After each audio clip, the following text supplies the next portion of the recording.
Well, hello, my darlings.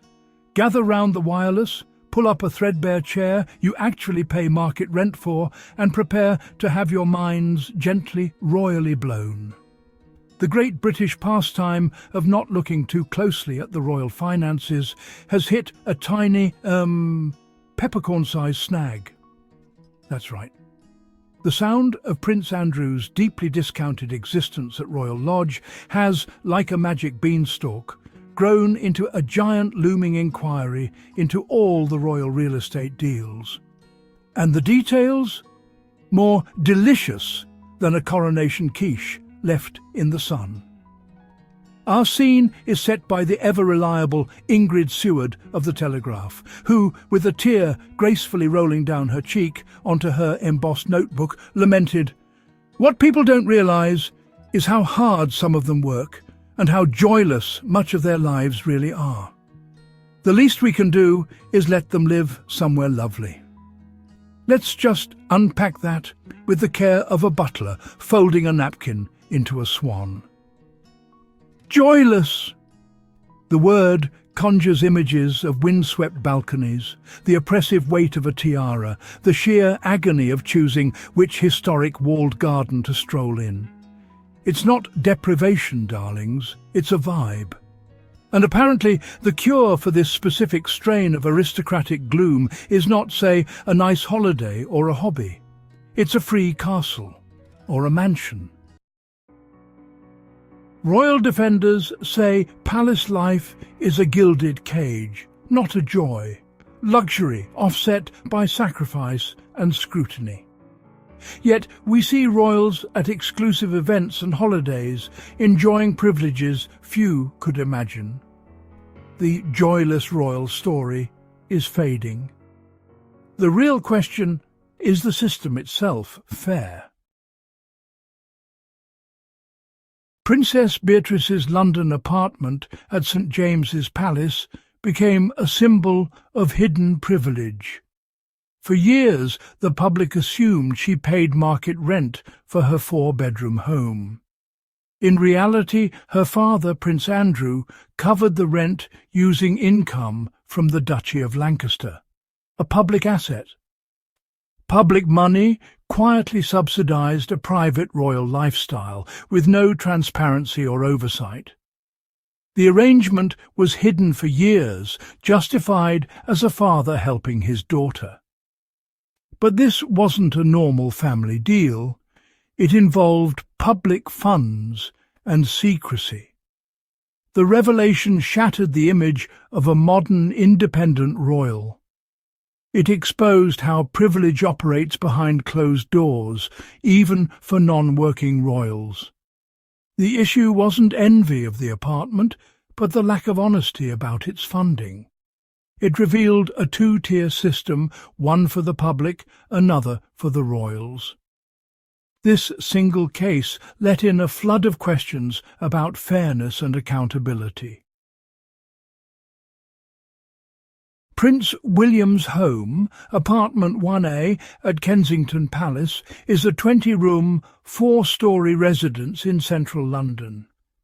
Its multi-million-pound renovation was funded by taxpayers through the sovereign grant. The official line, "It's a necessary base for a future monarch's duties."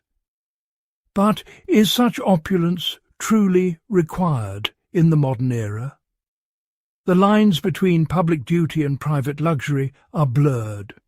The taxpayer funds a family home on a scale few can imagine. The justification of duty is increasingly questioned. Is a palace apartment really a modest requirement for service? The story of apartment 1A is a symbol of royal privilege at its peak. The public is no longer convinced by old narratives. Prince Edward and Sophie's home, Bagshot Park, is a 50-room mansion on public land.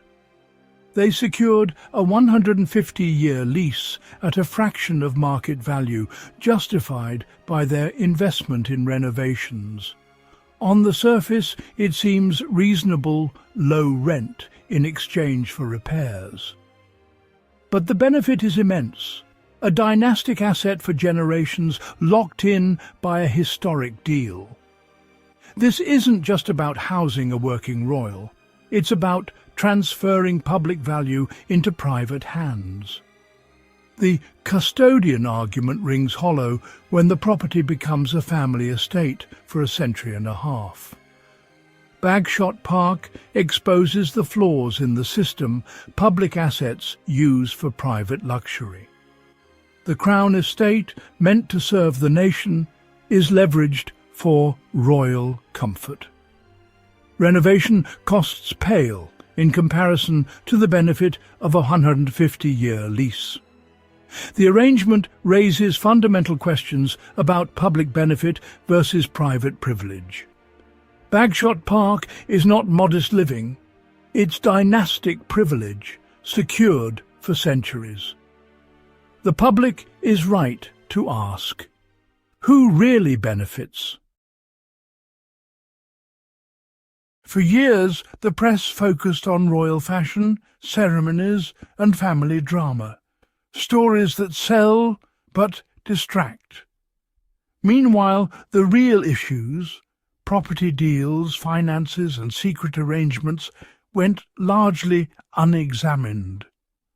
The royal press corps often acted as an extension of palace PR, avoiding uncomfortable questions. A few journalists dug deeper, but their work was drowned out by lighter stories. The result, a public kept in the dark about the true scale of royal privilege. Now that's changing.